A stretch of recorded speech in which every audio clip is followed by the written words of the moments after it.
Ya, assalamualaikum warahmatullahi wabarakatuh. Ketemu lagi bersama saya Kia Service.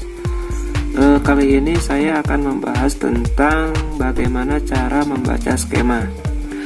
Skema itu apa sih? Skema itu kalau diibaratkan di kehidupan nyata itu ya semacam Google Map lah.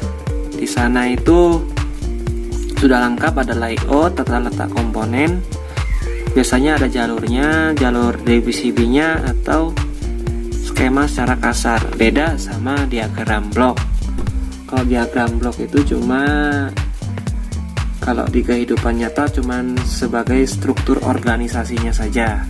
Daripada bulat langsung kita praktekkan, ben cepet paham, ben cepet mudeng, langsung kita praktekkan saja. Oke.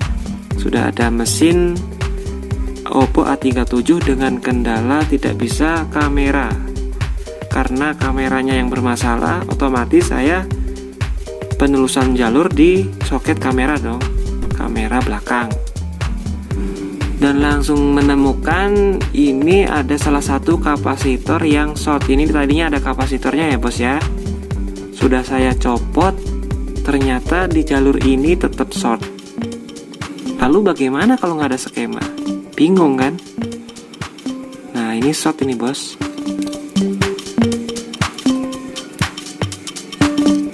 Mudah-mudahan terlihat ya.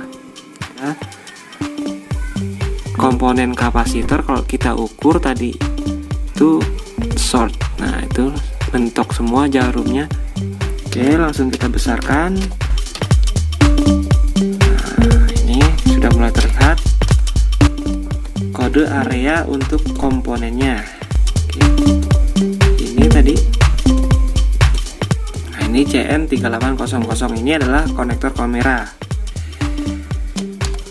Oke, kita besarkan lagi. Ternyata kode areanya kapasitor tadi adalah C3804. Oke, kita cari di skema realnya C3804 itu untuk apa. Langsung saja Ctrl F, kita cari C3804.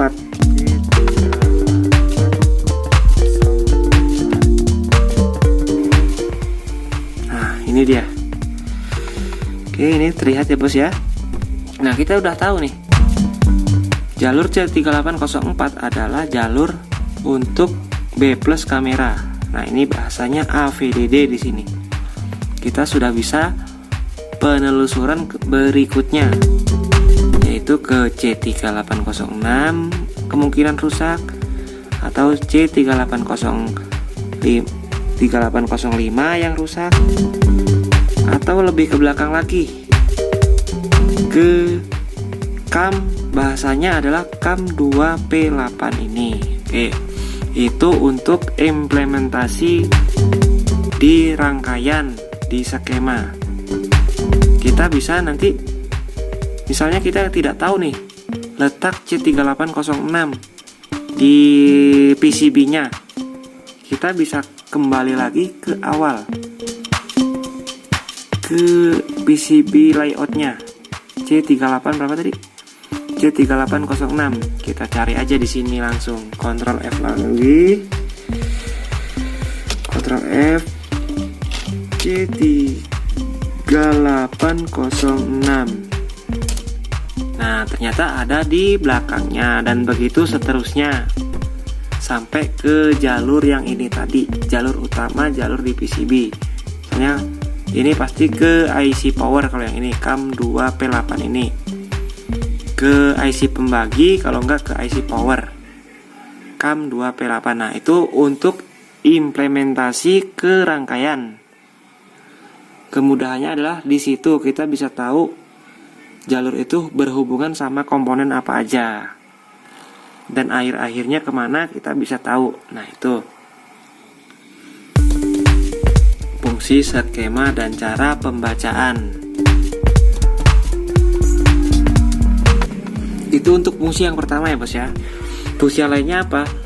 Fungsi yang lainnya kalau kita downloadnya yang lengkap, kita bisa tahu nilai C3804 ini nilainya berapa. Biasanya ada di sana di tabelnya, itu tabel komponen C3804 nilainya berapa. Nah, kalau yang lebih penting lagi, kalau nilai resistor atau transistor itu sangat penting.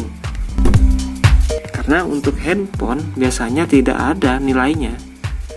Nilai kapasitor, nilai resistor. Nah, itu untuk pengetahuan nilai. Yang kedua. Yang ketiga, kita bisa tahu IC ini fungsinya buat apa, IC yang kecil-kecil ini fungsinya buat apa. Kita bisa tahu melalui skema. Bahkan kita kalau belum tahu nih, belum pernah dandan, kita bisa tahu dengan bahasa yang tertera di sini. Kita bisa tahu misalnya ini untuk apa. Ini kan sensor nih sebetulnya, proximity sensor. Kalau kita punya skema yang lengkap, kita sudah ada keterangan di sana nanti fungsinya untuk apa, nilainya seperti apa. Nah, itu. Oke, bos. Sudah fix penyakitnya untuk HP yang ini. Tadi di titik ini short, dan sekarang ternyata sudah tidak short. Nah, ini groundnya, ini bagian positifnya sama sekali tidak short.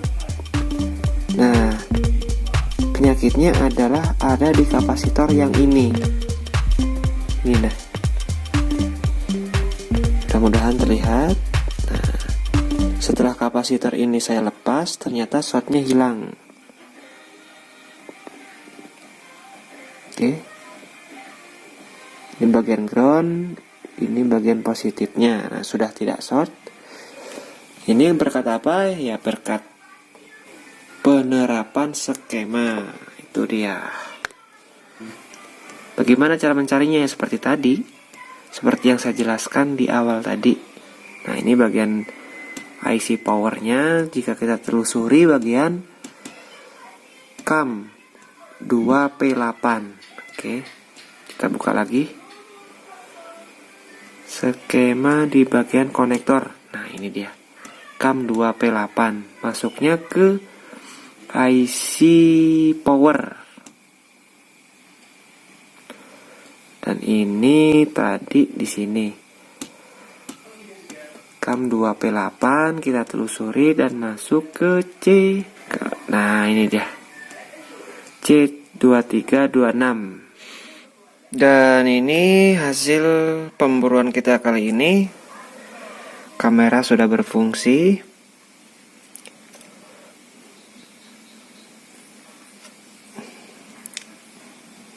Nah, ini dia, bos.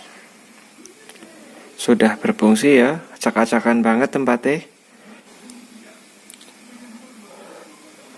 Dan masih belum diberesin, nantilah gampang.